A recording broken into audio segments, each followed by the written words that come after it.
വെള്ളാപ്പള്ളിയുടെ കാര്യം. ഈ വെള്ളാപ്പള്ളി എന്ന് പറയുന്നത് പത്മവിഭൂഷൺ ഇന്ന് ചരിത്രത്തിൽ ആദ്യമായിട്ട് ഇതുപോലെ ഒരു പെരും കള്ളന് ഇങ്ങനെ ഒരു അവാർഡ് കൊടുത്ത ചരിത്രം ആര് നേടി? BJP നേടി. ഇയാൾ എന്താണ് ഇയാളുടെ കോൺട്രിബ്യൂഷൻ?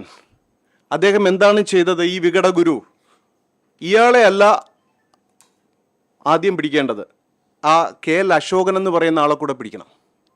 പോലീസ് FIR ഇട്ടിട്ട് ഇവിടെ നമ്മുടെ 112 FIR നമ്പർ, ഈ FIR നമ്പർ ഇട്ടിട്ട് ഇതുവരെ FIRൽ ഇട്ടിട്ട് പ്രതിയെ ചോദ്യം ചെയ്തിട്ടില്ല. ഇയാളുടെ പേരിലുള്ള ഒരു കേസുകളും ഇതുവരെ പൊങ്ങി വന്നിട്ടില്ല. ഇപ്പം ഒരുപാട് പ്രഷർ കൊടുത്തുകൊണ്ട് വിജിലൻസിൽ ഒരു സംഭവം വന്നു. ഇവിടെ തന്നെ ഈ പ്രസ് ക്ലബ്ബിൽ എത്രയോ പ്രാവശ്യം നമ്മൾ വെള്ളാപ്പള്ളിയെ പറ്റി സംസാരിച്ചു. അപ്പം ഇവിടെ കേന്ദ്രത്തിൻ്റെ സഹായവും സംസ്ഥാനത്തിൻ്റെ സഹായവും ഒരുപോലെ അദ്ദേഹത്തിന് കിട്ടുകയാണ്. ഈ പല പൊളിറ്റീഷ്യൻസിനും അദ്ദേഹവുമായിട്ട് വളരെയധികം അടുത്ത ബന്ധങ്ങളുണ്ട്.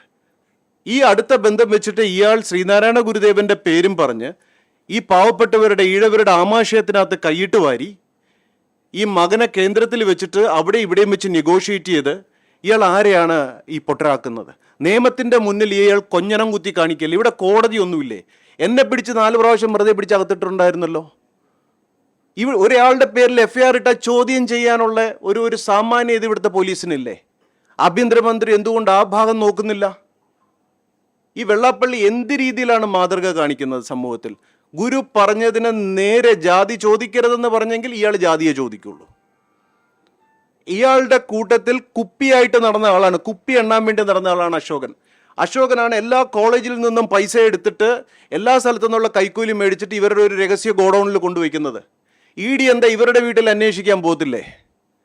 EDക്ക് ഇവരുടെ വീടും ഇവരുടെ പരിസരവും ഒന്നും അന്വേഷിക്കാൻ പറ്റില്ല? അവർക്ക് EDക്ക് അതൊന്നും അറിയത്തില്ല? അതുപോലെ ശാശ്വതികാനന്ദ സ്വാമിയുടെ മരണത്തിൻ്റെ കാര്യം ഇവർ തന്നെ ഓർഗനൈസ് ചെയ്ത് ഇവരുടെ തന്നെ ബന്ധുവിൻ്റെ നേതൃത്വത്തിൽ നടന്ന പോസ്റ്റ്മോർട്ടം. അതുപോലെ ഈ വെള്ളാപ്പള്ളി എന്ന് പറയുന്ന ഈ സമദ്രോഹിനെ ഇപ്പോൾ തന്നെ ഏതാണ്ട് 90 കഴിഞ്ഞു, എക്സ്പയർ ഇത് മറ്റേ ബലിക്കാക്കേനെ വരെ കൊതിപ്പിച്ച് കിടക്കുകയാണ്. എന്തുകൊണ്ട് പോകുന്നില്ല എന്ന് ചോദിച്ചു കഴിഞ്ഞാൽ കാലന് പോലും എടുക്കാൻ വേണ്ടെന്നാണ് പറയണേ. അവിടെയും സീനാവും കൊണ്ടുപോയാൽ. ഇയാൾക്കെതിരെ ജനം ഒറ്റക്കെട്ടായിട്ട് നിന്ന് പ്രതികരിക്കണം. ശ്രീനാരായണ ഗുരുവിൻ്റെ ധർമ്മം കംപ്ലീറ്റ് ഉടച്ച് നശിപ്പിച്ച ആൾ ഇയാളെ ഇതുപോലെ പത്മവിഭൂഷണൊക്കെ കൊടുത്ത് ആദരിച്ചു കഴിഞ്ഞാൽ ഒന്നാമത് BJP കയ്യാലപ്പുറത്തെ തേങ്ങ പോലെയാണ് ഇവിടെ ഇരിക്കുന്നത്.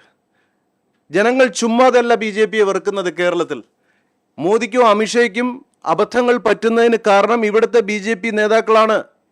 ഇതുപോലുള്ള വേസ്റ്റുകളെ വീണ്ടും ചുമന്ന് അവിടെ കൊണ്ട് വെച്ച് കഴിഞ്ഞാൽ എങ്ങനെ ഈ സാക്ഷര കേരളത്തിലെ ജനങ്ങൾ BJPയെ അംഗീകരിക്കും?